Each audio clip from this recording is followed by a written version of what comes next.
राम राम मेरे सनातनी भाइयों और मित्रों, आपका एक बार फिर स्वागत है हमारे इस YouTube चैनल पे। लास्ट टाइम जब हम आपसे मुखातिब हुए थे तो हमने कुछ निकट भविष्य के पहलुओं पर चर्चा करी थी। इस बार हम उससे कुछ और आगे चलेंगे और भविष्य के दूरगामी भविष्य के कुछ और रोमांचक और महत्वपूर्ण विषयों पर चर्चा करेंगे। आज की वीडियो के लिए हमारे साथ हैं प्रमोद भारद्वाज जी। हाँ जी। भारद्वाज जी, आपका फिर से एक बार स्वागत है हमारे YouTube चैनल पे। हाँ जी, राधे राधे जी सबको। राधे राधे। भारद्वाज जी, लास्ट टाइम आपने हमें कुछ निकट भविष्य की कुछ झलकियां दी थी, या मैं कहूँ एक बहुत ही शॉर्ट आपने हमें बताया था कि क्या कुछ हो सकता है। क्या आप हम उससे आगे का कुछ बताना चाहेंगे कि आगे और क्या हो सकता है हमारे साथ, क्या मतलब तो क्या घटित होगा विश्व में? इस समय का जो कली काल जो चल रहा है, ये मनुष्य के जीवन को तो बहुत प्रभावित करेगा ही, साथ के साथ प्रकृति को भी बहुत प्रभावित करने वाला है। प्रकृति को कैसे प्रभावित करेगा? इस कली काल में जो समय चल रहा है, प्रकृति को तो मनुष्य स्वयं ही अपने अंत का कारण खोज रहा है। धीरे धीरे मनुष्य अपने प्रयासों के द्वारा कभी प्रकृति से छेड़छाड़ इतनी ज्यादा कर रहा है। रोड बनाने के लिए, सड़क बनाने के लिए पहाड़ खोदे जा रहे हैं, जंगल काटे जा रहे हैं, अकारण आग भी लग रही है बीच बीच में, जिसके कारण प्रकृति को काफी नुकसान हो रहा है, जिससे जलवायु बहुत दूषित हो रही है। हवा, जल, जो पीने वाला जल है वो अच्छा नहीं मिल रहा है, शुद्ध वायु नहीं मिल रही है, जिसके कारण बहुत से रोग दोष उत्पन्न हो रहे हैं।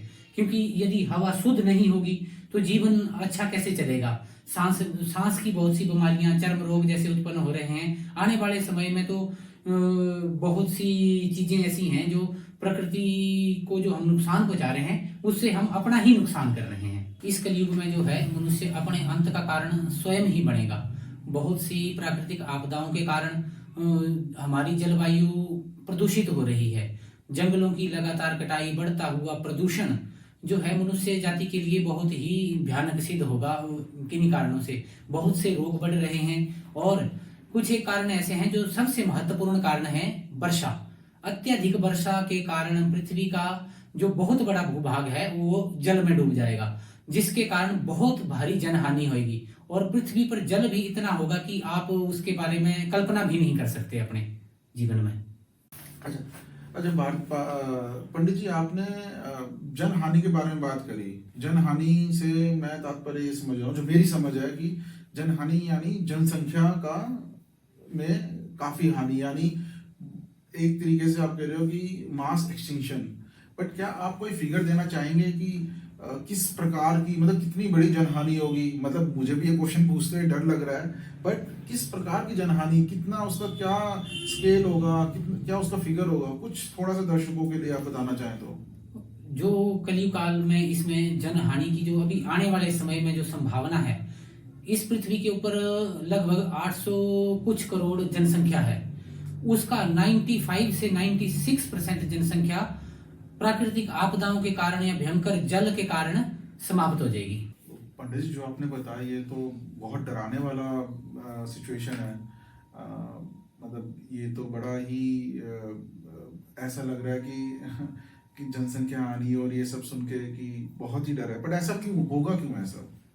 हमारे धार्मिक ग्रंथों में जो कलिकाल के जो लक्षण बताए गए हैं, आज वो कहीं ना कहीं सत्य हो रहे हैं। धीरे धीरे कहीं ना कहीं उन चीजों के लक्षण हम धीरे धीरे देख रहे हैं।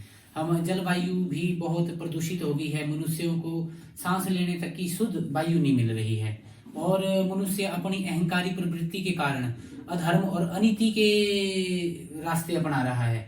अच्छे कार्य कोई कर नहीं रहे हैं, बुरे कर्मों को करी जा रहा है, तो जिसके कारण ये सब कलयुग के अंतिम चरण की तरफ, कह लो कि कलयुग की समाप्ति भी नहीं कह सकते, परंतु एक बार कलयुग की इसके बीच में शुद्धि हो जाएगी, लोगों की इतनी भारी जनहानि होने के कारण।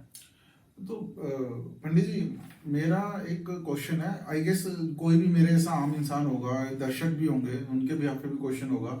हमारे पास आज के समय हम बात करते हैं कि हमारे पास एडवांस साइंस है, हम पहले प्रिडिक्ट कर लेते हैं चीज़ों को, हमारे पास एडवांस टेक्नोलॉजी है उसको रोकने के लिए या उससे प्रोटेक्ट करने के लिए। क्या वो सब हमारे काम नहीं आएगी? क्या हम उससे इस जनहानि को टाल नहीं सकते या उसको हम कम नहीं कर सकते? देखो, जैसा आप कह रहे हैं कि किसी चीज को टालना बहुत अच्छी बात है कि कोई भारी जनसंख्या की हानि होनी है उसको टाला जा सके, परंतु आज तक हमने देखा ही है कि अभी तक क्या चीज को टाल सकते हैं। जो होने वाली चीजें हैं इतनी भयंकर, आग देखो अमेरिका में कहीं लगी है, वहां के जंगलों में भयंकर विनाश हुआ, घर जल गए, लोग जल गए। तो उसका भी हमने पिछली वीडियो में कहा था कि प्राकृतिक आपदाओं के कारण, आग लगने के कारण, भूकंप के कारण बहुत सी चीजों में नुकसान होएगा। तो इसको टालना बहुत मुश्किल होता है। परमात्मा के आगे की चीज हम नहीं देख सकते हैं। जो भगवान ने लिखा है, जो हमने अभी तक महसूस किया है या जो होने वाला है, वो बहुत ही भयंकर है। तो किसी प्रकार से भी इन चीजों को टाला नहीं जा सकता है। आज भी नहीं टाल सकते। इतना अधर्म हो गया है, अनीति हो गई है, मतलब छोटे छोटे बच्चों से लेकर बड़े तक देख लो कितना अधर्म और अनीति के कार्य करते हैं। तो अब हम खुद के परिवार तक को नहीं संभाल पाते सही से आज के समय में, तो आप तो बाहर की बात कर रहे हैं कि इस जनहानि को टालना, तो ऐसा संभव नहीं है। चलो ये संभव नहीं है, बट हम इसे किस तरह मिनिमाइज कर सकते हैं मैं उम्मीद करूंगा। बट पंडित जी एक चीज बताइए कि आपने कई तरह की आपदाएं बताई। अभी आपने कहा कि यहाँ यूएसए में, कैलिफोर्निया में आग भी लगी थी और कई, पर इसमें सबसे बड़ी आपदा क्या होगी? सबसे बड़ा प्रभावित, जो मनुष्य को सबसे ज्यादा प्रभावित करेगी, जनहानि करेगी, वो आपदा क्या होगी इसमें? सबसे बड़ी जो मनुष्य के लिए आपदा इस समय आएगी, अभी तो उसमें समय है थोड़ा काफी, परंतु सबसे बड़ा जनहानि का जो कारण है, जनसंख्या जिससे कम होगी, वो जल होगी, जल प्रलय। जो समुद्र तट हैं उनसे आधा किलोमीटर ऊपर तक समुद्र का जल स्तर बढ़ जाएगा, चाहे बारिश के कारण हो, अत्यधिक बारिश इतनी होगी बहुत सा भूभाग पृथ्वी का डूब जाएगा। और समुद्र तल का जल इतना होगा कि पृथ्वी से कम आधा किलोमीटर ऊपर तक लगा लो, समुद्र तट से आधा किलोमीटर ऊपर तक जल होएगा। और इतना जल होगा तो खुद को बचाना तो क्या बहुत मुश्किल बात है। लोग कहाँ किस चीज का सहारा लेने के लिए या बचने के लिए करेंगे? बल्कि ज्वालामुखी, जो पुराने ज्वालामुखी हैं जैसे शांत बैठे हैं, वो भी सक्रिय हो सकते हैं, भूकंप आने के बड़े चांस हैं। परंतु सबसे ज्यादा जनसंख्या का, जब भी पृथ्वी पे सबसे ज्यादा जनसंख्या का विलुप्त हुई है या किसी कारण से नष्ट हुई है, तो प्राकृतिक आपदा में जल सबसे, इस चीज की भारी जल का कारण रहा है सबसे बड़ा। ये वाकई में डराने वाला है, बट मैं अब इससे एक कदम और आगे जाके सबसे अहम सवाल पूछना चाहूंगा। आपने बताया कि ये अभी थोड़े टाइम बाद ऐसी आपदा आ सकती है, बट उसकी कोई टाइमलाइन है कुछ? मतलब किन वर्षों में, आने वाले किन वर्षों में ऐसा होगा कि मतलब ये जो आपदा आपने बताई है, जल प्रलय और आधा किलोमीटर समुद्र, हम देख रहे हैं और साइंटिस्टों ने बता रखा है कि ग्लोबल वार्मिंग एंड वो सब कुछ हम अगर लिंक करें तो दर्शकों मिलता है, ठीक है। बट इसकी क्या, किन वर्षों में ऐसा होगा? आने वाले कौन से वर्ष ऐसे होंगे जिसमें ये सब कुछ घटने की संभावना ज्यादा है? देखो सटीक तो नहीं बता सकते बिल्कुल प्रॉपर कि इसी समय में होगा, परंतु 2038 और 39 में सबसे ज्यादा योग जल बारिश के हैं। वर्षा इतनी भयंकर होगी कि पृथ्वी का बहुत जो भूभाग होता है वो ढक जाएगा पानी से। उधर ग्लोबल वार्मिंग के कारण भी आप कह रहे हैं तो बहुत सी बर्फ पिघल रही है, पिघलने के कारण समुद्र का जल स्तर बढ़ेगा, पर इतना नहीं बढ़ेगा। परंतु जो बारिश है वो सबसे ज्यादा भयंकर कारण है जनहानि का। भारत जी, ये तो आपने 2038, 14-15 साल आगे की बात करी, वाकई में वो उसके लिए भी हमें प्रिपेयर रहना चाहिए। बट मैं जानना चाहूंगा, ये तो होगी कुछ समय आगे की बात, कम से कम ये 1 दशक 1.5 दशक के आगे की। अभी निकट भविष्य में भी कुछ ऐसी संभावना है या ऐसे कुछ समीकरण बन रहे हैं जिसकी वजह से हम, हमारे दर्शकों और हमें थोड़ा संभल के रहना चाहिए, या कुछ ऐसा आपदाएं आ सकती है निकट भविष्य में भी? आपदा तो नहीं कह सकते, पर रोग हैं। देखो बहुत से रोग बढ़ रहे हैं इस समय में, ये सब जल और वायु शुद्ध ना होने के कारण ही है। सूर्य की गर्मी इतनी हो गई है, अभी देखा जाता है तो टेम्परेचर बढ़ता जा रहा है दिन प्रतिदिन, जिसके कारण आने वाले 5 वर्षों में आंखों में भयंकर एलर्जी, जैसे खारिश करते हैं तो ऐसे लगता है कि आंखें उखाड़ देंगे, ये ऐसी परिस्थिति हो जाएगी गर्मी के कारण। स्किन कैंसर, बहुत ज्यादा स्किन के कैंसर होने के बड़े ज्यादा चांस हैं, चमड़ी के रोग बहुत ज्यादा बढ़ जाएंगे।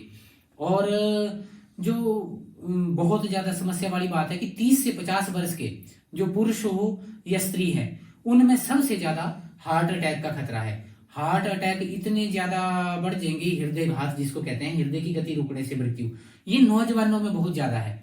अभी हमें खान पान को सुधारने की बड़ी जरूरत है ताकि इन चीजों से बचा जा सके। परंतु चमड़ी के कैंसर जिसको कहते हैं स्किन कैंसर, वो बढ़ेंगे, चमड़ी के रोग बहुत ज्यादा बढ़ेंगे इन 5 सालों में, जो ये 5 साल आने वाले हैं। काफी डराने वाला है, बट आई गेस जब कहीं भी प्रॉब्लम होती है उसका सोल्यूशन भी होता है। पंडित जी, मैं आपसे आज आखिरी सवाल वही करना चाहूँगा।